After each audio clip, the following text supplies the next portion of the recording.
Hello integrals and differentials, it's Doll. Welcome back to my kitchen this Thursday.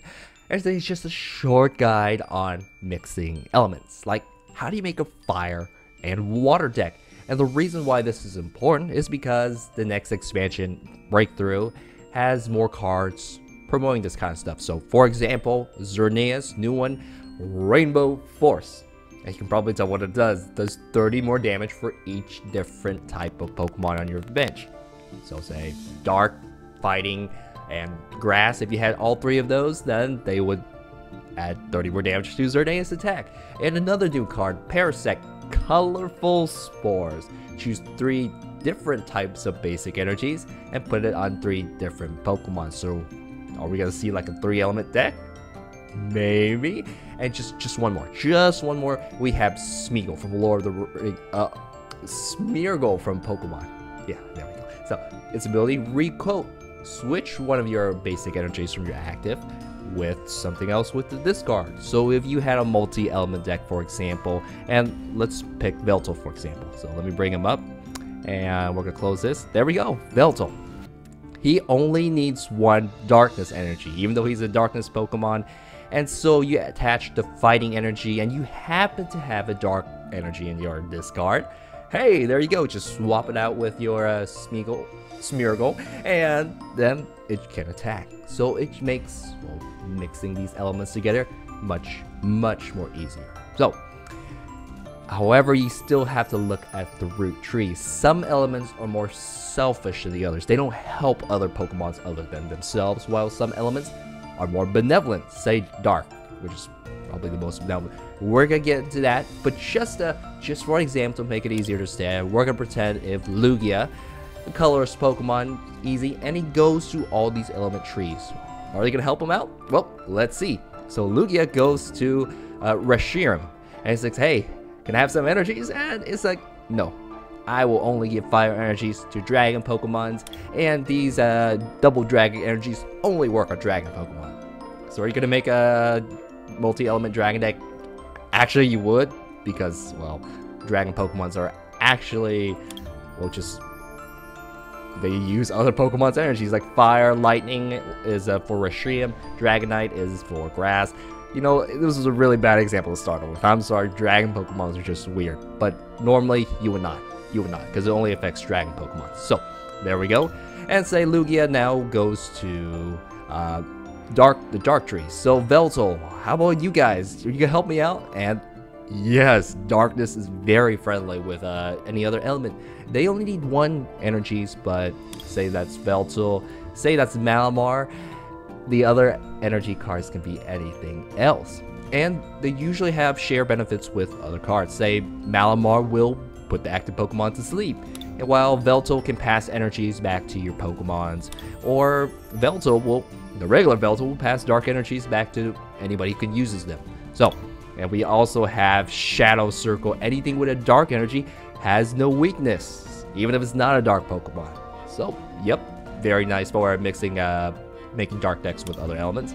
And now one of Lugia goes with fairies and asks Xerneas, hey, how about you, can I have some energies? He's like, sure. So, it attaches energies to any Pokemon that can use fairy energies, while Togekiss will attach any energy at all. You can put Togekiss in pretty much anything deck because of its ability to charge any Pokemon up, as long as you have basic energy cards in your deck, which you do. So now we have Aromatisse, which moves fairy energies around. As long as your Pokemon can use fairy energies, it's awesome. So yes, fairy is very a good benevolent element. So now Lugia goes with Fighting. Okay, really, Landorus is the only non-selfish one. It attaches basic energies from the discard to your bench Pokemon, and that's it. He's the only nice guy. Everything else, like Focus Sash, Machamps, only works with fighting Pokemon. Strong energies, only fighting Pokemons. It's not very, they're very selfish. Yeah, well, that makes sense, you know, fighting Pokemon selfish. Okay, so moving on, we have Grass. And Grass, apparently the nicest guy of the Grass Pokemon is Sceptile, because both cards are benevolent. Jagged Saber heals whoever gets these grass energies that from your hand, completely heals them and gives them, well, grass energy. So as long as your Pokemon can use them, great. Or you can just use Smeargle and just swap it out. Hint. And how about Sceptile? Again, the non-mega version, but hey, you can add another grass energy from your hand onto your Pokemon and heal them. So as long as they can use grass energies, that's okay. And Lugia is just fine with that. So for example, okay, so moving on, Lugia goes and asks Manectric, hey, can I have some energies? And he's like, sure. And if there are any energies, any kind of energies in the discard, you can automatically charge them up into your bench. And we have Electros, moves basic energies from the bench to your active, who actually needs those energies. So yes, electric Pokemon's very nice, except there's only 2 of them that are nice. Now we have Steel.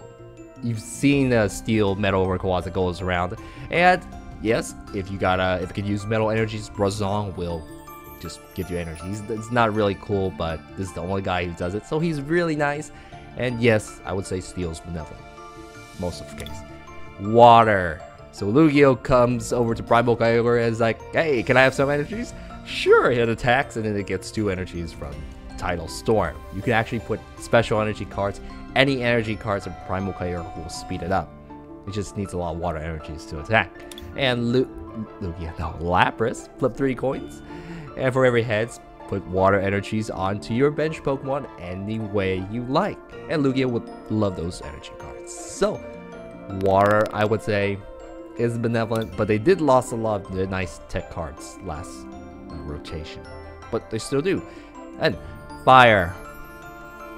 Fire is not benevolent. If you make a fire deck, it's gonna be a fire deck with maybe some colors energies, because, well, Blacksmith only attaches 2 fire energies to your fire Pokemon only. So they don't really share much of their properties with anything else. So nope, very selfish. And Psychic. Nope.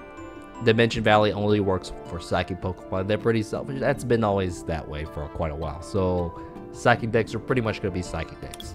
And I did miss a Fairy Garden. It's just pretty much, if you have a Fairy energy, you get free retreat, just making fairies look more awesome. So there we go. When you're trying to make a deck and mix elements together, pick something maybe benevolent, 2 benevolent elements, and mix them up, and you might get good results. And with the new cards coming, there might be some cool combinations. Alright, that's it for now, integrals and differentials.